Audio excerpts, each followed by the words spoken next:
সাল 2007। সময়টা তখনও গ্রীষ্মকাল। বিহার বেগুসরাই জেলার মুশারি গ্রামের এক মহিলা নিজের ছোট্ট শিশুটিকে খুঁজতে খুঁজতে বাড়ির ভেতরে ঢুকে দেখে যে যেই কটটাতে বাচ্চাটার থাকার কথা সেই কটটা ফাঁকা পড়ে রয়েছে, আর শিশুটির কোথাও হদিশ মিলছে না। দূরে কোনায় এক 8 বছরের বালক এই সব কিছু দাঁড়িয়ে দাঁড়িয়ে দেখছে, আর ওর মুখে এমন এক উদ্ভট হাসি ফুটে ওঠে যা এক 8 বছরের বাচ্চার মুখে মানায় না।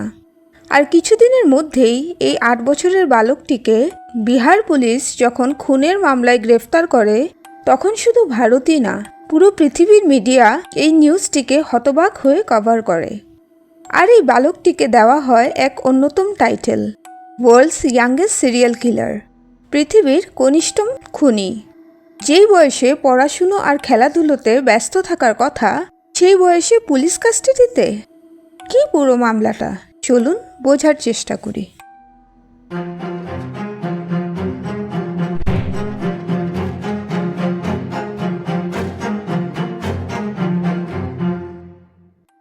বিহারের বেগুসরাই জেলার মুশাহরি গ্রামে 1998-এ এক গরিব পরিবারে জন্মগ্রহণ করে অমরজিৎ সাডা। অমরজিৎ গ্রামের অন্য বাচ্চাদের মতোই খেলাধুলো করত, কিন্তু পরিবারের আয় কম থাকার কারণে সে স্কুলে যেয়ে পড়াশুনো করতে পারে না।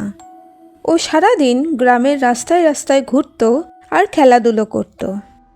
এরপর সাল 2007-এ বেগুসরাই গ্রামে পরপর 2টি বাচ্চার খুনের ঘটনা সামনে আসতেই মানুষের মনে দুঃখ আর ভয় একসাথে বাসা বাঁধতে লাগে। কিন্তু 3 নম্বর বাচ্চার খুনের খবরটা মানুষের মনে আতঙ্ক ছড়িয়ে দেয়। মানুষ নিজের বাচ্চাদের একা স্কুলে বা খেলতে যেতে দিতে ভয় পেতে লাগে। এরপর পুলিশকে ইতলা করা হলো যাতে বাকি বাচ্চাদের খুনির হাত থেকে বাঁচানো যায়।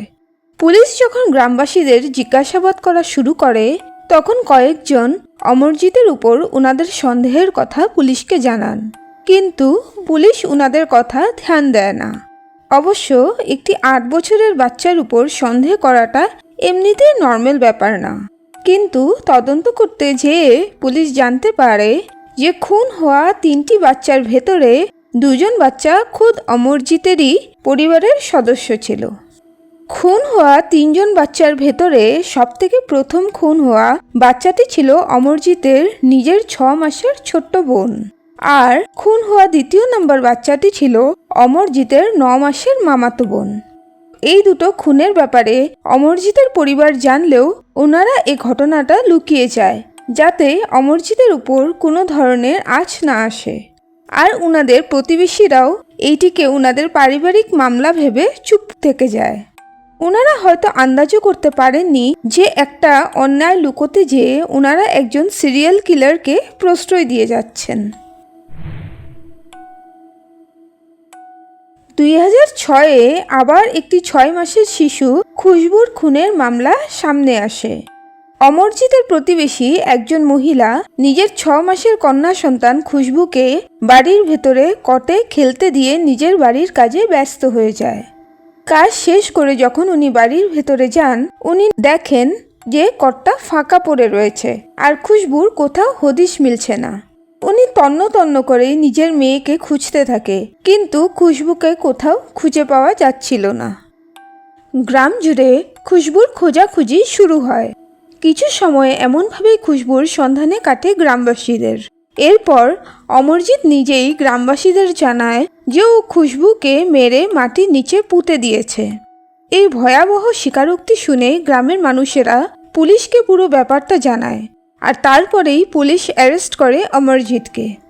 পুলিশ যখন অমরজিৎকে ইন্টারোগেশন করা শুরু করে, অমরজিৎ বলে যে ও খুশবুকে প্রথমে ফুসলিয়ে খেতে নিয়ে যায়, আর তারপরে একটি পাথর নিয়ে ও খুশবুর মাথায় ততক্ষণ মারতে থাকে যতক্ষণ না ওই ছোট্ট শিশুটির মৃত্যু হয়ে যায়।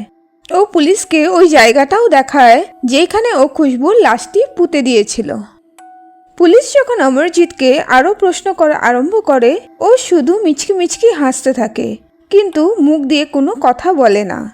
ইন্সপেক্টর শত্রুঘ্ন কুমারের মতে অমরজিৎকে জিজ্ঞাসাবাদ করাকালীন ও শুধু হাসতো আর খাওয়ার জন্য বিস্কুটের আবদার করত। পুলিশ দেখলো যে এই 3টি খুনের প্যাটার্নটা প্রায় একই ধরনের ছিল। ক্রমশ কিছুদিন ইন্টারোগেশনের পর অমরজিৎকে পুলিশ যখন খুনগুলো করার পেছনের কারণটা জানতে চায়, ও বলে যে ওর মানুষকে মারতে খুব ভালো লাগে। ওর এই খুনগুলো করার জন্য না তো কোনো দুঃখ ছিল আর না কোনো অনুতাপ। এই কেসটা মিডিয়ার সাথে সাথে মনোচিকিৎসকদেরও ধ্যান নিজের দিকে আকর্ষিত করেছিল।